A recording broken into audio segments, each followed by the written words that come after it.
चलिए dear student, thanks for your response. And आज अपन पढ़ेंगे जहां से अपन ने खत्म किया था उसके आगे से।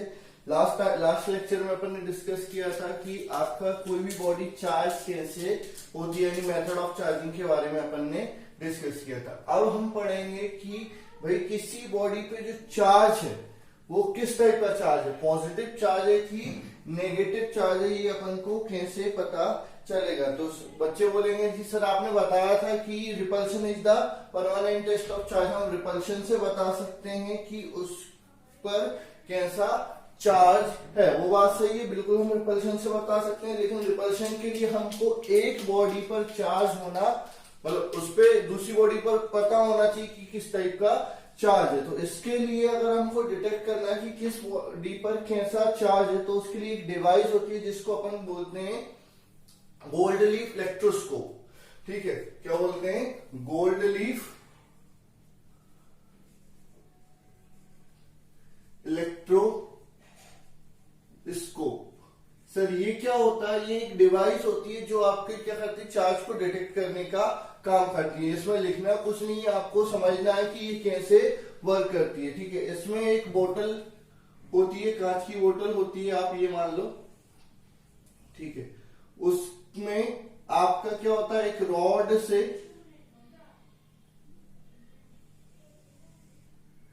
रॉड से दो गोल्ड लीफ कनेक्टेड रहती हैं। ये बोतल के अंदर फिक्स रहती हैं। ठीक है, ये इस टाइप की आपकी बोतल रहती है। ठीक है, इस बोतल के ऊपर यहां पर एक मेटलिक बॉल होती है जिसको हम क्या बोलते हैं, पिट बॉल बोलते हैं। ठीक है, अब हमको क्या करना है, चार्ज को डिटेक्ट करना है कि किसी बॉडी पर कैसा चार्ज है। तो उसको हम क्या करते हैं, दो तरीके से डिटेक्ट करते हैं। ठीक है, दो तरीके से कैसे डिटेक्ट करते हैं, या तो उस बॉडी को इसके पास में लाकर बिना टच किए, ठीक है, या फिर इससे टच करके। अब मान के चलो एक बॉडी है जिसपे अगर आपका क्या है, पॉजिटिव चार्ज है। ठीक है, उसको मैं क्या करता हूं, इसके पास में लाता हूं। तो इसके पास में अगर मैं बॉडी लाऊंगा तो यहां पर क्या हो जाएगा, आपको बताया था इंडक्शन से नेगेटिव चार्ज इंड्यूस हो जाएगा। ठीक है, तो ये आपकी गोल्ड लीफ है, वो क्या हो जाएंगी, श्रिंक हो जाएंगी। तो अगर आपकी गोल्ड लीफ श्रिंक हो रही है तो मतलब यहां पर कैसा चार्ज आया,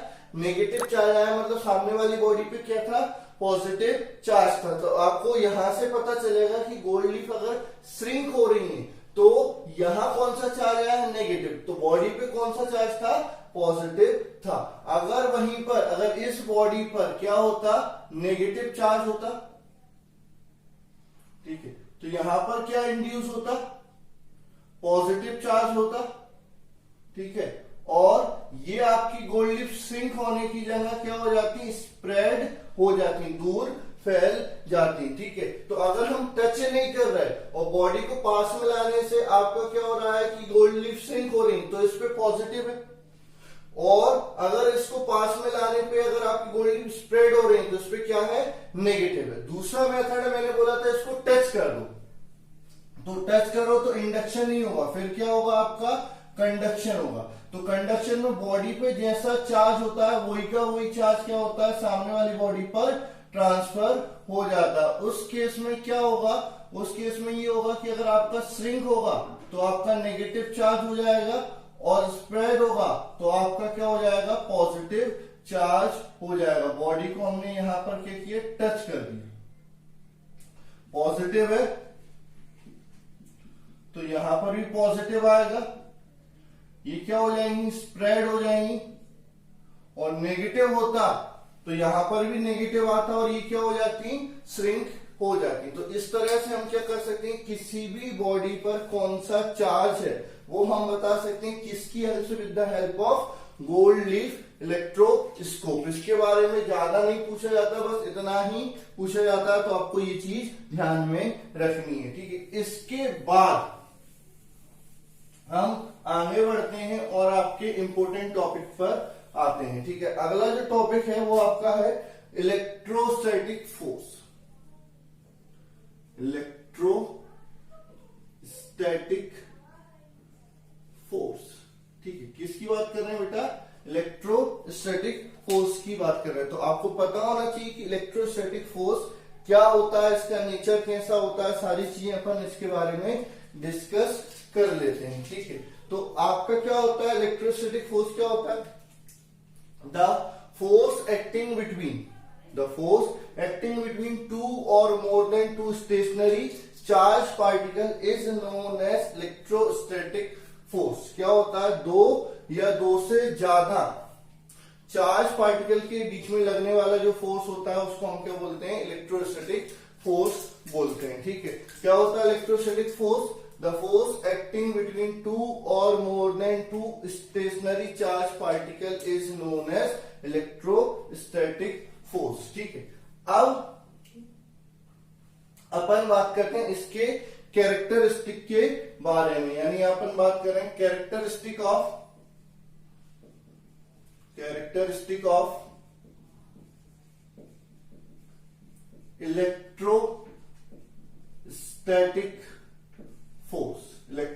फोर्स के क्या क्या कैरेक्टरिस्टिक होते हैं, ठीक है। तो सबसे पहला जो कैरेक्टरिस्टिक होता है, ठीक है, इट इज कंजर्वेटिव फोर्स।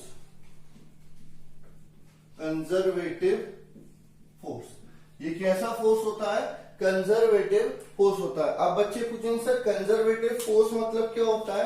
देखो आपने जब 11th क्लास पढ़ी होगी तो आपको बताया गया होगा दो टाइप के फोर्स होते हैं, एक कंजर्वेटिव होता है, एक नॉन कंजर्वेटिव फोर्स होता है। सर बताया होता था, हमको याद नहीं है, चलो मैं याद दिला देता हूं क्या होता है, ठीक है।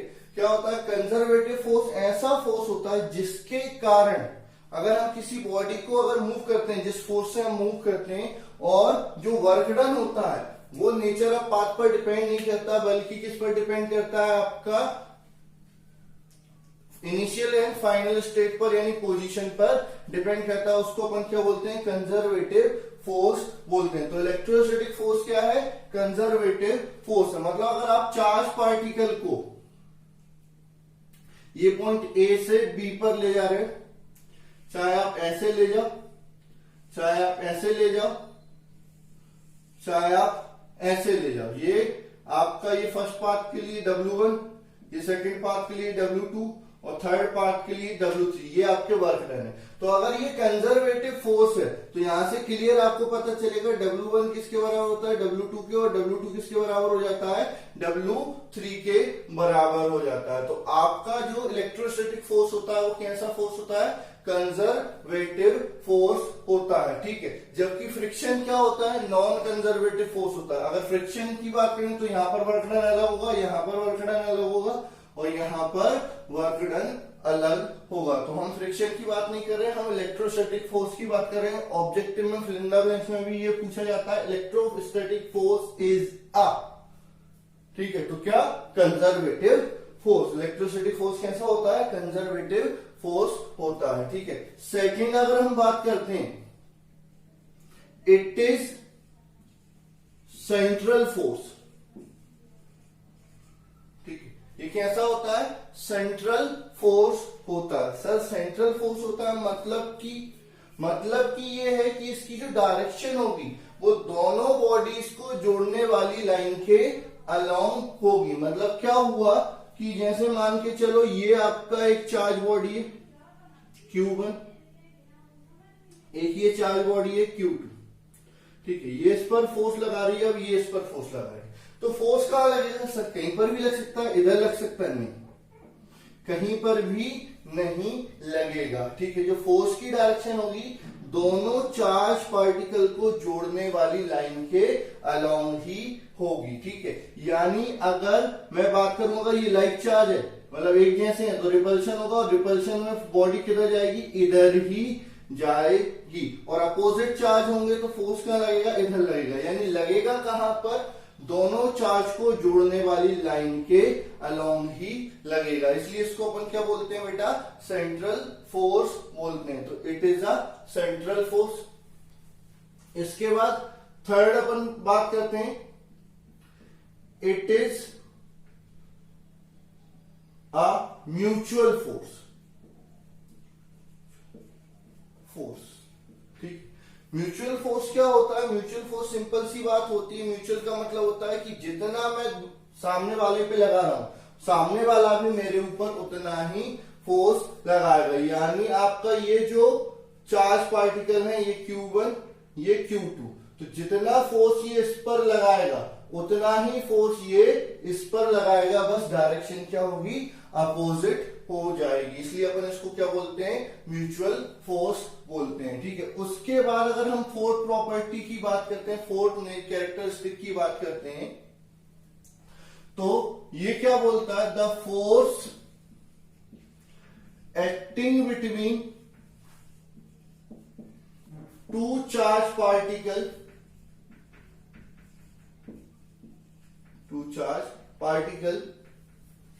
is independent of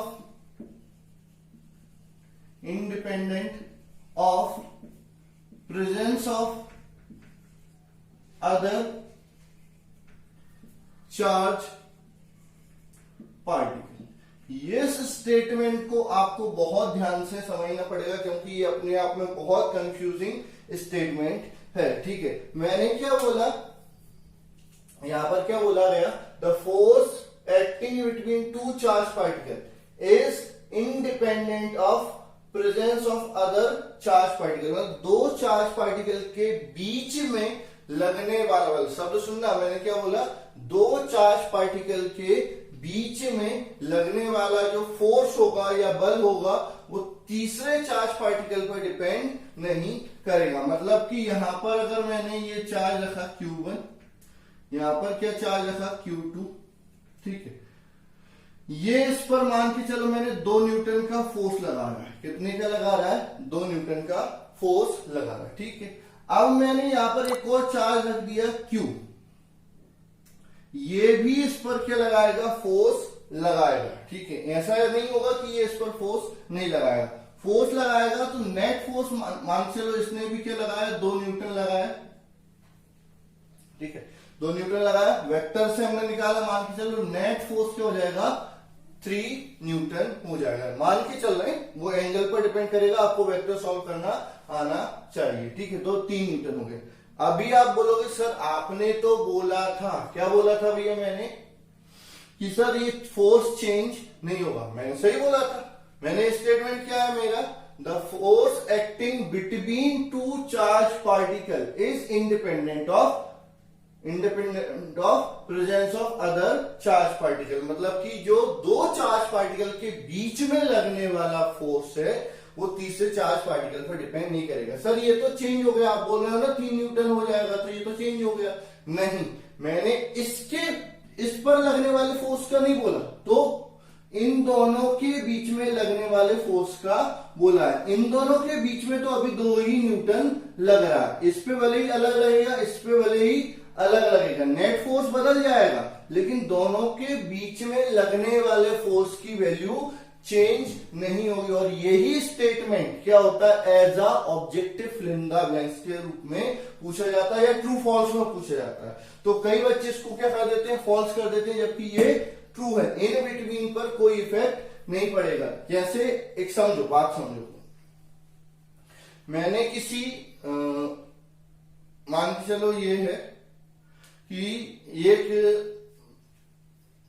व्यक्ति है, इसको मैंने क्या किया, 2 रुपए उधार दिए, तो हमारे बीच में कितने का लेन देन हुआ, 2 रुपए का।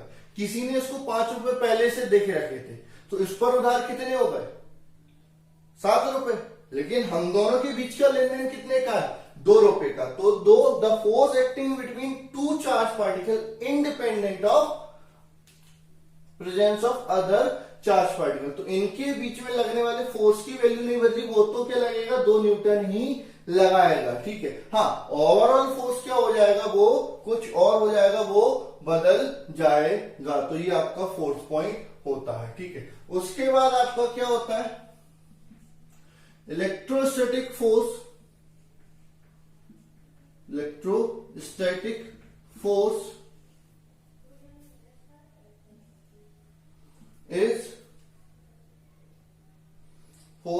have wide range.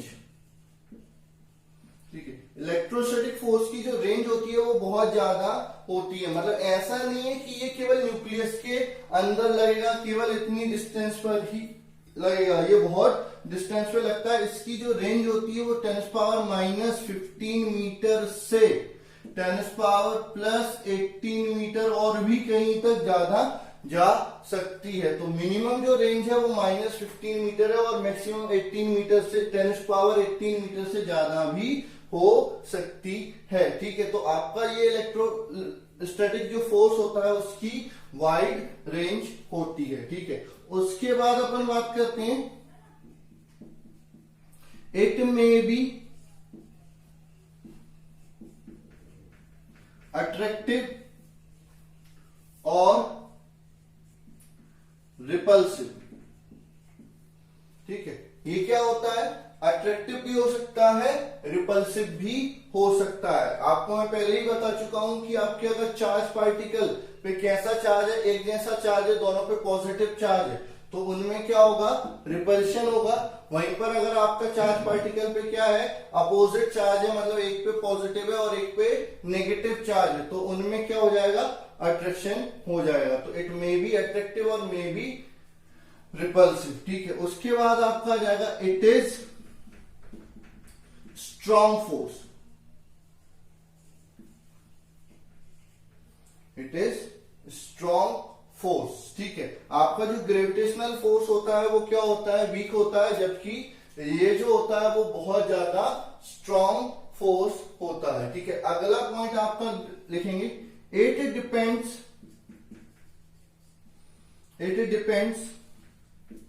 On the nature of medium between two charge particle.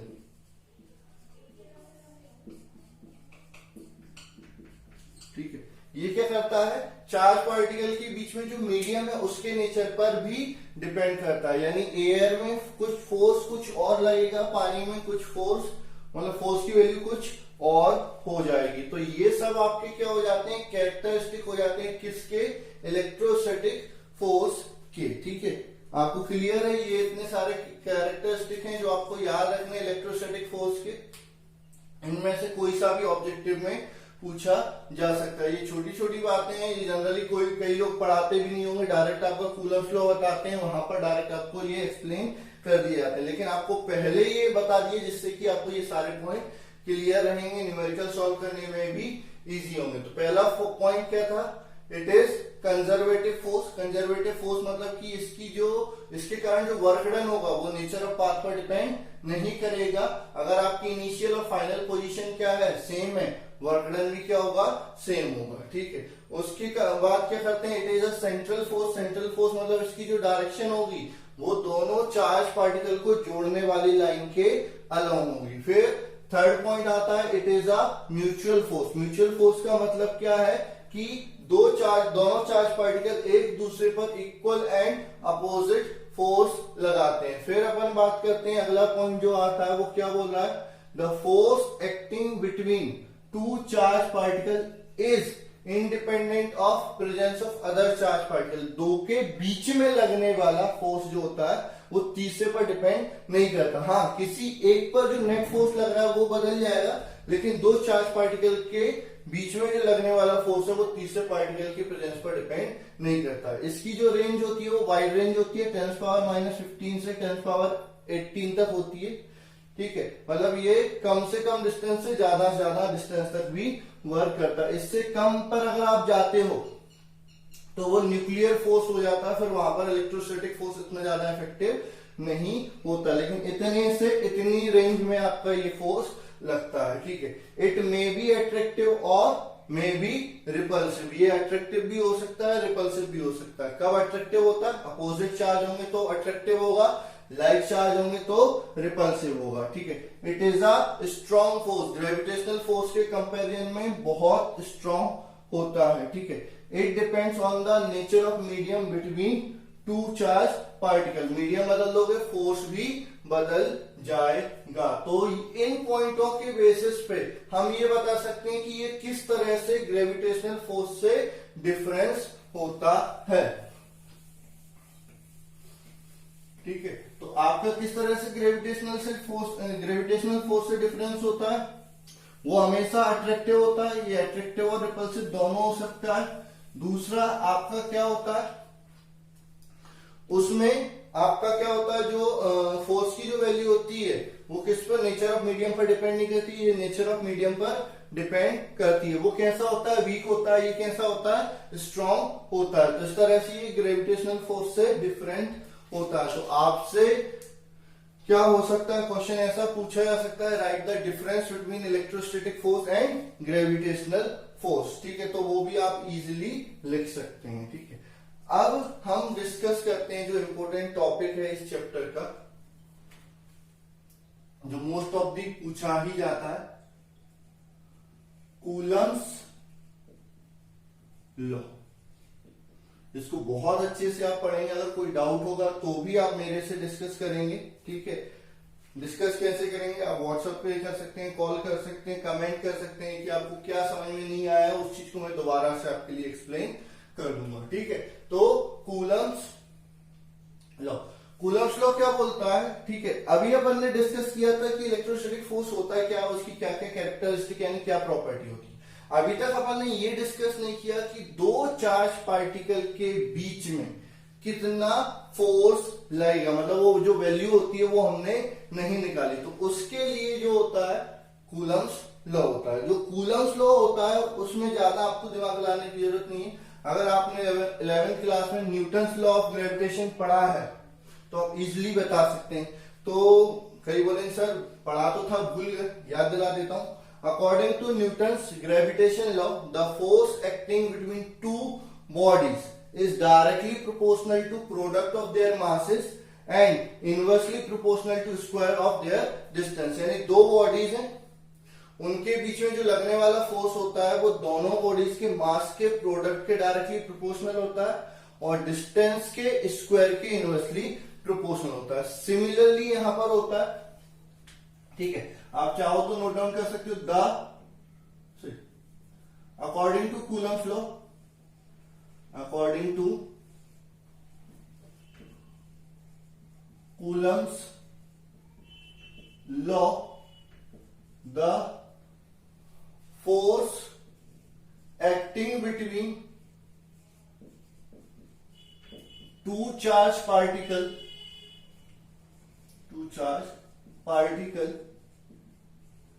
is directly proportional to product of their charge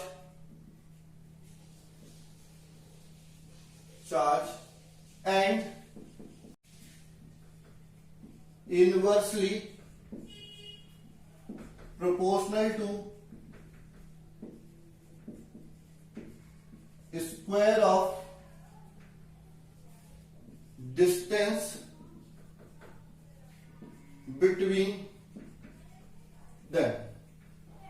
ठीक है, यानी क्या बोल रहा है, कूलम्स लॉ न्यूटन्स लॉ जैसा ही है, बस मास की जगह पर क्या आ गया है, चार्ज आ गया, बाकी कोई चेंज नहीं है। ठीक है, तो ये क्या बोल रहा है, according to Coulomb's law the force acting between two charge particle is directly proportional to product of their charge and inversely proportional to square of distance between them. मतलब हमने क्या किया, मान के चलो दो चार्ज पार्टिकल, ये एक Q1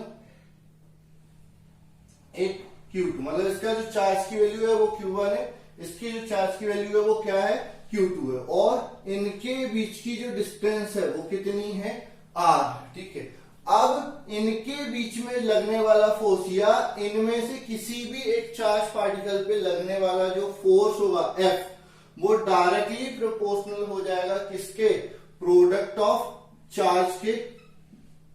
ये इक्वेशन फर्स्ट हो गई। ठीक है, दूसरा इनवर्सली प्रोपोर्शनल हो जाएगा किसके, इन दोनों की बीच की डिस्टेंस के स्क्वायर के। ये इक्वेशन सेकंड होगी। अगर हम इक्वेशन फर्स्ट और सेकंड को क्या करते हैं, कंबाइन करते हैं। ठीक है, by combining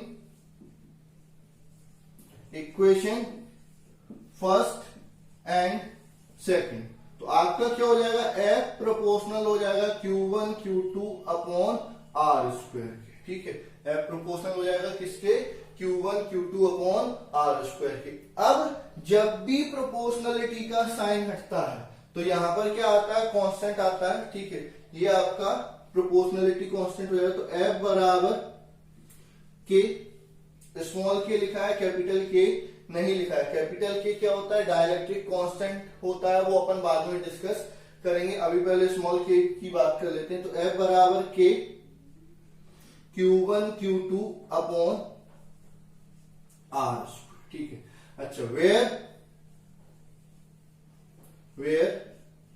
K is proportionality constant,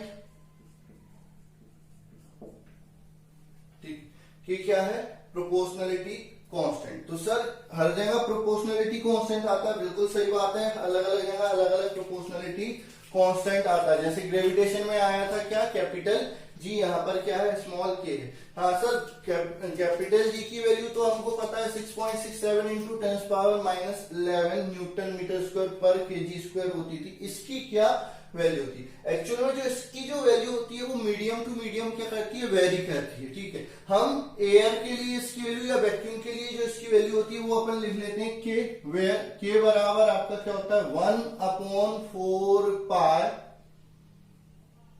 epsilon not. Sir ये नई टर्म आई, आपने बोला एप्सिलॉन नॉट, हाँ बेटा ये आपको याद रखनी है, ये एक नई टर्म होती है एप्सिलॉन नॉट। ये क्या होती है वो भी मैं आपको बताऊंगा, समझाऊंगा क्या होती है क्या नहीं होती है। अभी तो पहले के की वैल्यू ये होती है, ठीक है। इसकी वैल्यू क्या होगी, 9 इंटू 10⁹ न्यूटन मीटर स्क्वायर पर कूलम स्क्वायर। जो के की यूनिट है वो यहां से मैंने निकाली है, देखो के को यहीं पर रखो, इन सबको उधर ले जाओ तो ये मल्टीप्लाई हो जाएगा, ये नीचे चला जाएगा। तो फोर्स की यूनिट क्या हो गई, न्यूटन, रेडियस इन डिस्टेंस की यूनिट क्या हो गई, मीटर, तो मीटर का स्क्वायर, कूलम इंटू कूलम का स्क्वायर, ये इसकी क्या हो जाती है, वैल्यू हो जाती है, ठीक है। अगर हम बात करते हैं इन सीजीएस सिस्टम,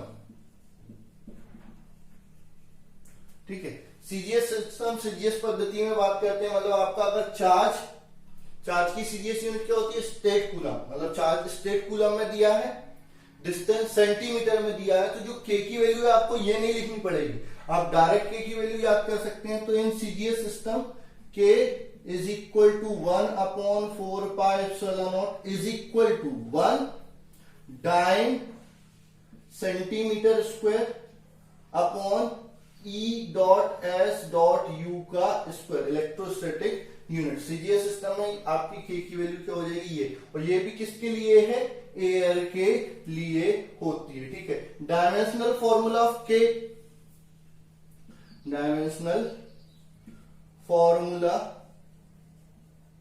ऑफ के क्या होगा, न्यूटन से देखो, न्यूटन का क्या होता है, mL/T-2, फिर ये क्या हो जाएगा L स्क्वायर, कूलम का क्या हो जाएगा AT का होल स्क्वायर। तो फाइनली जब इसको सॉल्व करेंगे तो के का जो डायमेंशनल फॉर्मूला होगा तो ये हो जाएगा mL3T-4 A-2, ये के का डायमेंशनल फॉर्मूला हो जाएगा। अच्छा, यहां पर अब फोर्स को अपन कैसे लिख सकते हैं, फोर्स लिख सकते हैं F बराबर 1/4 pi epsilon not Q1 Q2 upon R square, ये आपका फोर्स हो गया, ये आपका कूलम्स लॉ हो गया, ठीक है।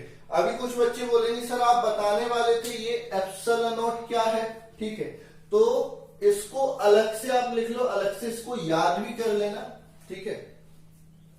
Epsilon not is absolute permittivity of air और वैक्यूम,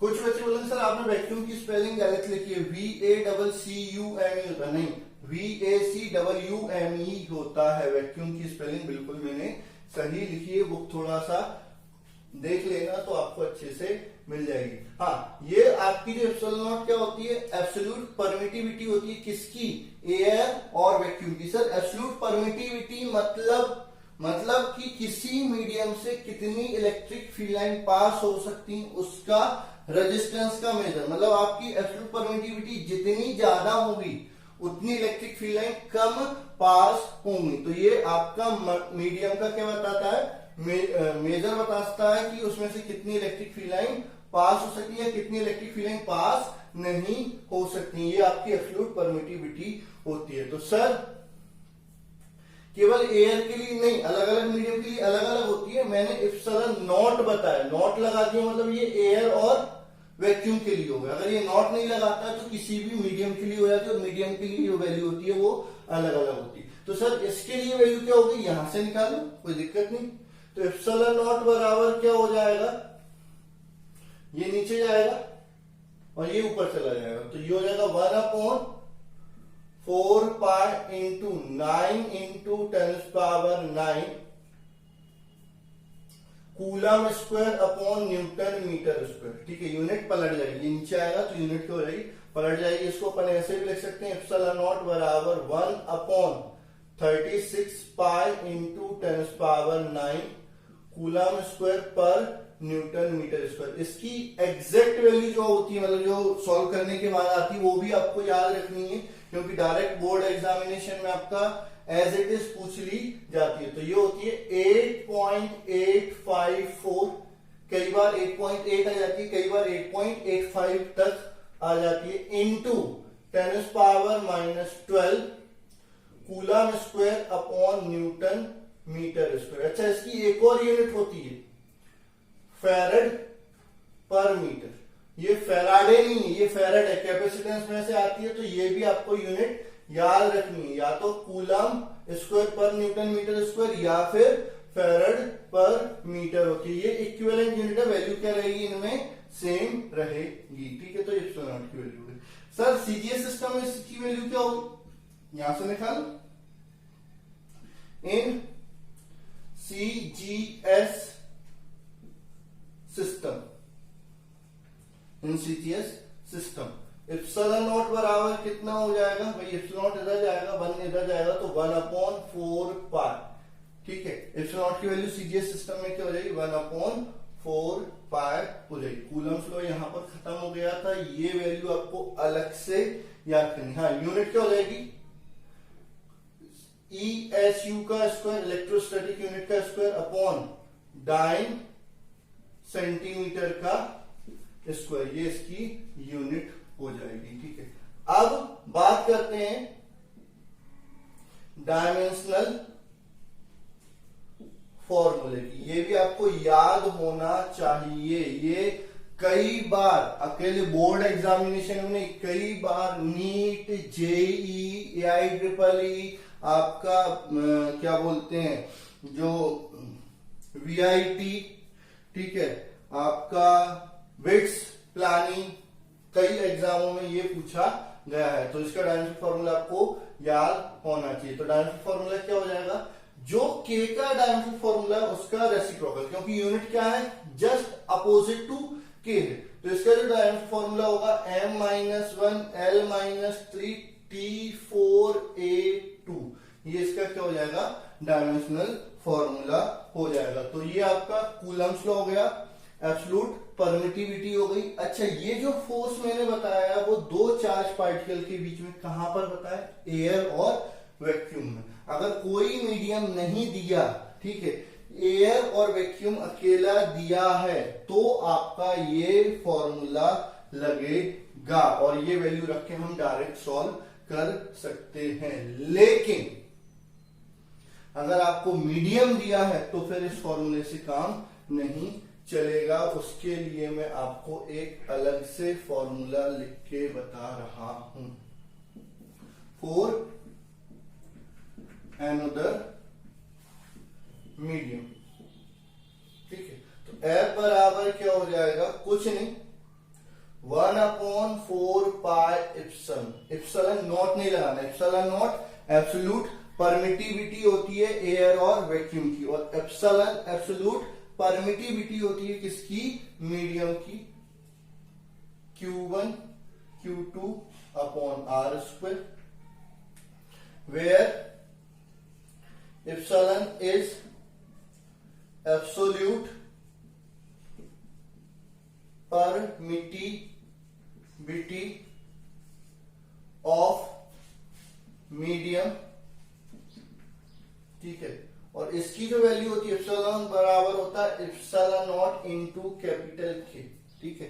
ये कैपिटल के ही क्या होता है, डाइलेक्ट्रिक कांस्टेंट होता है, ठीक है। या फिर इसको अपन ऐसे भी लिख सकते हैं epsilon not into AR, relative permittivity भी लिख सकते हैं। इसकी अपन डेफिनेशन पढ़ेंगे, पूरा अच्छे से मैं आपको समझाऊंगा। तो जो फोर्स हो जाएगा F बराबर क्या हो जाएगा, 1/4 पाई एप्सिलॉन नॉट के Q1 Q2 upon R square. ये दो चार्ज पार्टिकल के बीच में किसी और मीडियम में लगने वाला क्या हो जाता है, फोर्स हो जाता है। तो के आपको दे दिया जाएगा और ये आपसे फोर्स पूछ लिया जाएगा, ठीक है।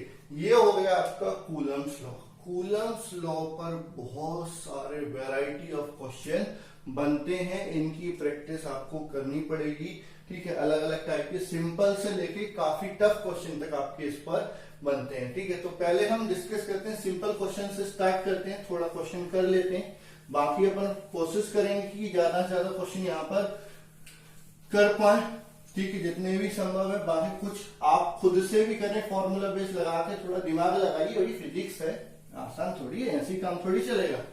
फिजिक्स है, जब तक आप अपना दिमाग नहीं लगाएंगे तब तक फिजिक्स नहीं आएगी। पहले सिंपल क्वेश्चन से अपन स्टार्ट करते हैं, ठीक है।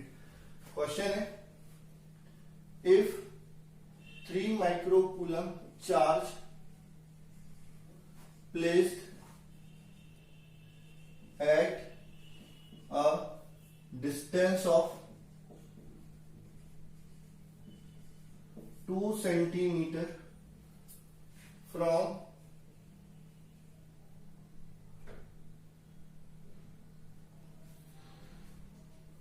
from 6 microcoulomb charge,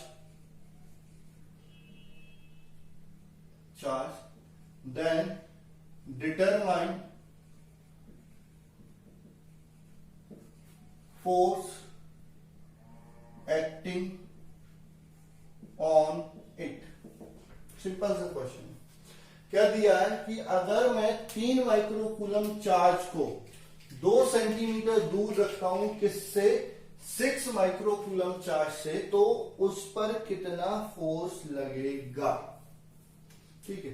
तो आपको मैंने क्या क्या दे दिया, सॉल्यूशन जब भी आता है जो दिया है पहले वो लिखेंगे, उसके बाद सॉल्व करेंगे। बोर्ड एग्जामिनेशन में यही होता है कि आपको जो दिया है पहले लिखेंगे। तो Q1 दिया है कितना, 3 म्यू सी, म्यू मतलब माइक्रो, माइक्रो मतलब 10⁻⁻6, 3 इंटू 10⁻⁻6, ठीक है। कूलम में आ गया, SI यूनिट में आ गया।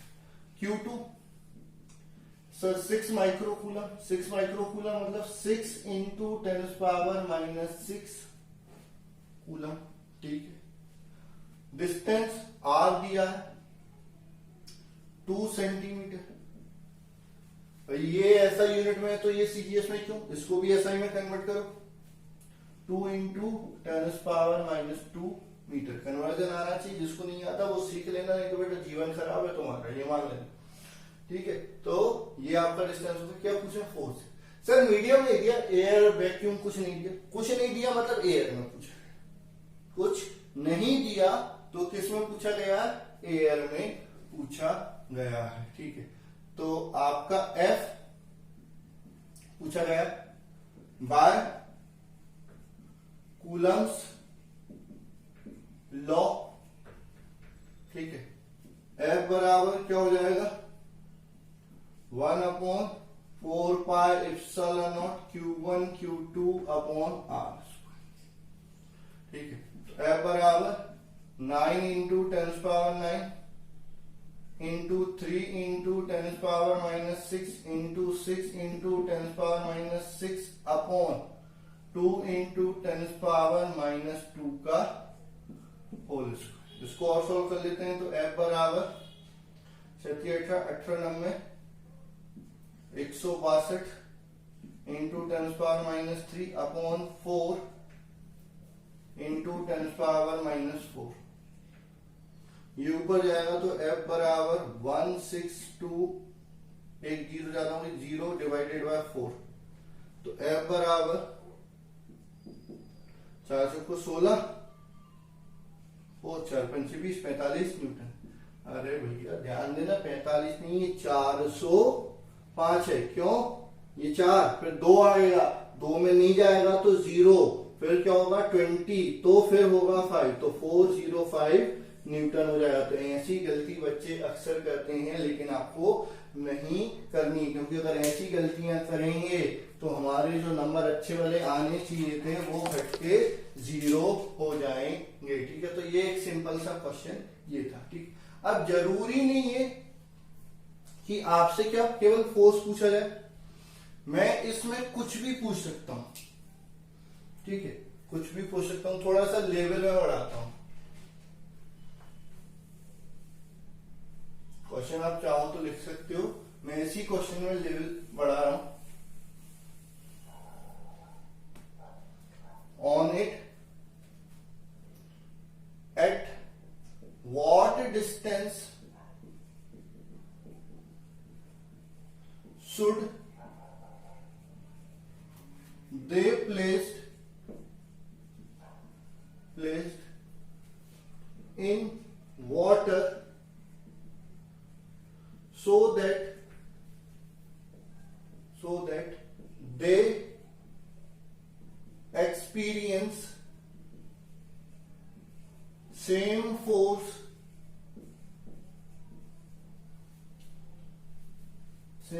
if k is equal to 8। ठीक है, क्या क्वेश्चन थोड़ा सा बढ़ा दिया। क्या कर दिया मैंने कि आपका 2 चार्ज हो लिया कि 3 माइक्रोकूलम चार्ज है, उसको 2 सेंटीमीटर दूर रखा, किससे 6 माइक्रोकूलम चार्ज है, तो उस पर फोर्स कितना लगेगा, तो वो ऑलरेडी हम निकाल चुके हैं। अब उन्हीं चार्ज को पानी में कितनी दूरी पर रखें कि फोर्स क्या रहे, सेम रहे, फोर्स चेंज ना हो। ठीक है, तो आप चाहो तो पहले कर चुके हो उतना मत करो या कर लेना। सॉल्यूशन Q1 बराबर 3 माइक्रोकूलम यानी 3 into 10 power minus 6 coulomb. Q2 बराबर क्या हो जाएगा 6 माइक्रोकूलम यानी 6 into 10 power minus 6 coulomb. R बराबर क्या है 2 सेंटीमीटर यानी 2 into 10 power minus 2 metre. F क्या हो जाएगा 1/4 pi epsilon not Q1 Q2 upon R square. F बराबर क्या हो जाएगा 9 into 10 power 9 into 3 into 10 power minus 6 into 6 into 10 power minus 6 upon में 2 इंटू 10 पावर माइनस 2 का होल स्क्वायर। इसको सॉल्व करेंगे तो 405 न्यूटन ये ऑलरेडी निकाल चुके हैं। अब जो सेकेंड पार्ट है उसमें आपका R डैश पूछा है कि उसमें फोर्स क्या लगेगा सेम। तो फोर्स पहले क्या लग रहा था 1/4 pi epsilon not Q1 Q2 upon R square. ये सेम होना चाहिए किसमें, किसी दूसरे मीडियम में। तो दूसरे मीडियम में फोर्स का फॉर्मूला मैं ऑलरेडी आपको लिखवा चुका हूं, आपका 1/4 pi epsilon not K Q1 Q2 charge वही है, डिस्टेंस बदल दी तो R डैश का स्क्वायर। इसको सॉल्व कर लेते हैं तो भाई 1/4 पाई एप्सिलॉन से 1/4 पाई एप्सिलॉन क्या हो जाएगा कैंसिल। Q1 Q2 से Q1 Q2 कैंसिल। बस आपका क्या हो जाएगा K R डैश का स्क्वायर बराबर R स्क्वायर। ठीक है, तो R डैश का स्क्वायर बराबर R स्क्वायर अपॉन K।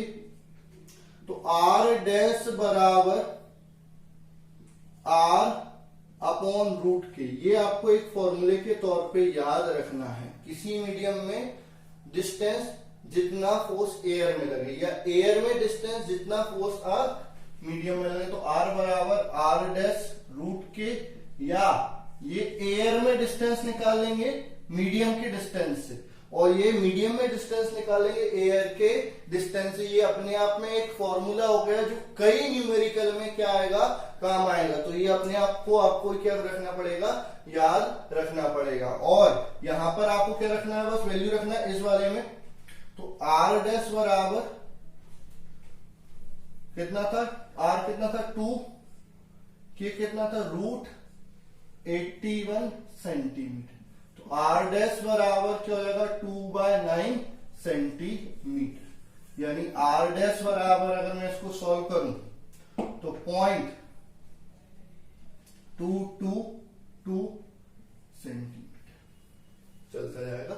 इतना आपका क्या होगा, डिस्टेंस पे मैं रखूंगा तो आपका पानी में भी उतना ही फोर्स लगेगा। और भी कई तरीके से मैं ये क्वेश्चन को क्या कर सकता हूं, घुमा सकता हूं। आपको मैं फोर्स दे दूंगा, चार्ज दे दूंगा, डिस्टेंस पूछ लूंगा, फोर्स दे दूंगा, डिस्टेंस दे दूंगा, चार्ज पूछ लूंगा। ठीक है, जैसे मैंने एक क्वेश्चन पूछा, एक क्वेश्चन और कर लेते हैं जिससे आपको और क्लियर हो जाए।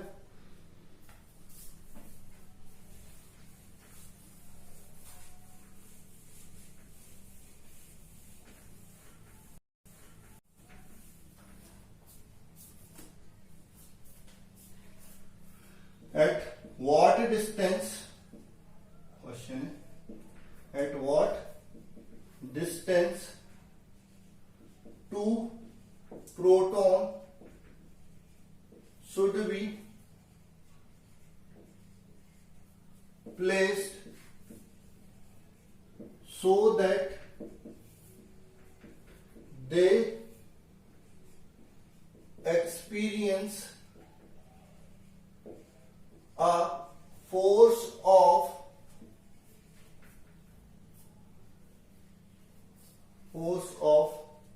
256 न्यूटन। ठीक है, क्वेश्चन क्या पूछा मैंने, दो प्रोटॉन को कितनी डिस्टेंस पर रखा जाए कि उनके बीच में लगने वाला फोर्स कितना हो, 256 न्यूटन हो। तो अब कई बच्चे ये बोलेंगे सर ना तो आपने चार्ज दिया ना मीडियम दिया। चलो मीडियम नहीं दिया मतलब हम समझेंगे किसमें पूछा है, एयर में पूछा है, लेकिन चार्ज तो भैया मैंने पार्टिकल दिया है, प्रोटॉन। आपको इसलिए लिखवाया था, प्रोटॉन और इलेक्ट्रॉन का चार्ज आपको याद रखना पड़ेगा क्योंकि पार्टिकल के नेम से भी ये पूछे जा सकते हैं। हाँ सर याद आया, आपने इलेक्ट्रॉन और प्रोटॉन दोनों का चार्ज बराबर बताया था। तो आपका जो Q1 है Q2 है वो दोनों बराबर हो गए, कितने हो गए 1.6 इंटू 10⁻19 कूलम। ठीक है, ये Q1 Q2 है। F आपने बोल दिया 256 न्यूटन हो गया, R आपने पूछा है। ठीक है, अब क्या लगाएंगे, फॉर्मूला लगाएंगे। क्या होता है formula, 1/4 pi epsilon not Q1 Q2 upon R square. ठीक है सर, ये वैल्यू आ गई, यहां पर वैल्यू रखो 256 बराबर 9 इंटू 10⁻9 बराबर 1.6 into 1.6 into 10⁻19 1.6 into 10⁻19 upon R square. R square को इधर लिया तो आर स्क्वायर बराबर ये हो जाएगा 9 इंटू 10⁻9 1.6 2.56 इंटू 10⁻38 अपॉन 256। ठीक है, एक काम करते हैं, थोड़ा सा इजी करने के लिए यहां पर मैं डेसिमल लगा देता हूं, क्या है कि थोड़ा सा इजी आपको पड़ जाएगा। ठीक है, तो आर स्क्वायर ये हो जाएगा, डेसिमल हटाओ 100 हो जाएगा, ये डेसिमल हटाओ, ये डेसिमल भी कम हो जाएगा, एक इससे ये पावर क्या हो जाएगी 8, 256 से 256 कैंसिल, तो आर स्क्वायर बराबर 9 इंटू 10⁻30, तो आर बराबर 3 इंटू 10⁻15 स्क्वायर रूट निकाल के मैं फोर्स निकाल सकता हूं। तो इस टाइप के क्वेश्चन भी आपके कूलम्स लॉ पर पूछे जा सकते हैं। ये एक नहीं, कई टाइप के यहां से कूलम्स लॉ पर क्वेश्चन पूछे जा सकते हैं। तो आप कूलम्स लॉ के क्वेश्चन प्रैक्टिस जरूर कर लेंगे, ठीक है। अगर कुछ नहीं आते हैं तो आप मेरे को व्हाट्सएप कर दीजिए या आप कमेंट में लिख दीजिए, किसी भी तरह तक मेरे पास भेज दीजिए, मैं आपको सॉल्व करके यहाँ पर क्वेश्चन दे दूंगा, ठीक है। उसके बाद अपन जो डिस्कस करेंगे इसका वेक्टर फॉर्म। अभी तो कूलम्स लॉ पढ़ा है, वेक्टर फॉर्म पढ़ना है। उसके अलावा आपको डाइलेक्ट्रिक कांस्टेंट में डिफाइन करने वाला था, तो वो और अपन डिफाइन कर ही लेते हैं, ठीक है। तो अब हम बात कर रहे हैं डाइलेक्ट्रिक कांस्टेंट या रिलेटिव परमिटिविटी, ठीक है। ये दोनों एक ही चीज होती है, डाइलेक्ट्रिक कांस्टेंट बोल लो या रिलेटिव परमिटिविटी बोल लो, ठीक है। तो अपन बात कर रहे हैं किसकी, डाइलेक्ट्रिक कांस्टेंट और रिलेटिव परमिटिविटी, डाइलेक्ट्रिक कांस्टेंट और रिलेटिव परमिटिविटी, ठीक है। तो इसकी डेफिनेशन आप समझ लेंगे, आप चाहें तो नोट डाउन भी कर सकते हैं, मैं आपको केवल समझा रहा हूं, धीरे धीरे बोलूंगा तो आप लिख भी सकते हैं।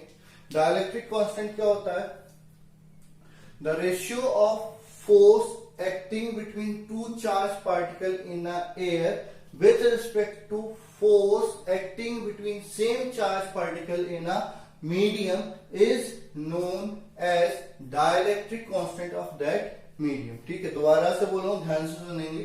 the ratio of force acting between two charge particle in air with respect to force acting between same charge particle in a medium is known as dielectric constant of that medium. मतलब हमने क्या किया, दो charge लिए, उनको air में रखा तो फोर्स लगा F, फिर उन्हीं चार्ज पार्टिकल को किसी मीडियम में रखा, फोर्स लगा F डैश। तो F का F डैश के साथ जो रेशियो होता है उसी को अपन क्या बोलते हैं, डाइलेक्ट्रिक कांस्टेंट बोलते हैं। तो आपका डाइलेक्ट्रिक कांस्टेंट का जो फॉर्मूला होगा, डाइलेक्ट्रिक कांस्टेंट बराबर force acting between two charge particle in air upon force acting between same charge मतलब यही वाले charge in a medium is known as dielectric constant of that medium। Case note करते हैं, F upon F dash हो जाएगा, ठीक है। अच्छा, आप F को अच्छे से जानते हैं, F क्या होता है, 1/4 epsilon not Q1 Q2 upon R square. F dash की बात करें तो 1/4 एप्सिलॉन नॉट नहीं एप्सिलॉन, क्योंकि मीडियम की एब्सोल्यूट परमिटिविटी अलग होती है। यहां पर Q1 Q2 अपॉन में क्या हो जाएगा, R स्क्वायर। इससे ये कैंसिल, 4 से 4 कैंसिल, K बराबर क्या हो जाएगा, एप्सिलॉन अपॉन एप्सिलॉन नॉट, ठीक है। तो यहां से इसकी जो डेफिनेशन हो जाएगी, इसको ER रिलेटिव परमिटिविटी भी बोल देंगे। तो the ratio of absolute permittivity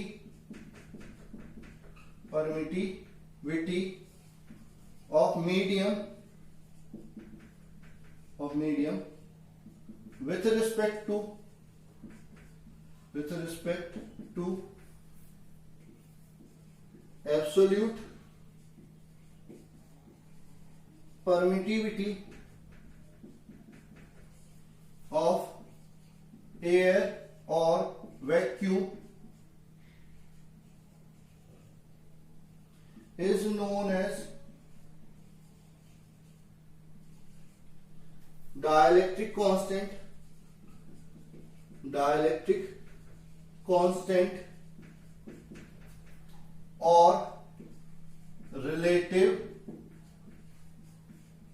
permittivity relative permittivity, ये इसकी डेफिनेशन हो गई, ठीक है।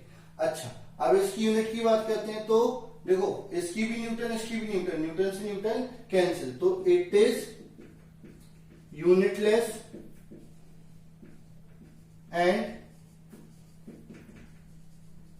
डायमेंशनलेस क्वांटिटी, ठीक है, जिसकी ना तो कोई यूनिट होती है ना ही इसका कोई डायमेंशनल फॉर्मूला होता है, ठीक है। अब कुछ मीडियम के डाइलेक्ट्रिक कांस्टेंट की वैल्यू आपको याद रखनी पड़ेगी, मैं टेबल के फॉर्म में बना रहा हूं। मीडियम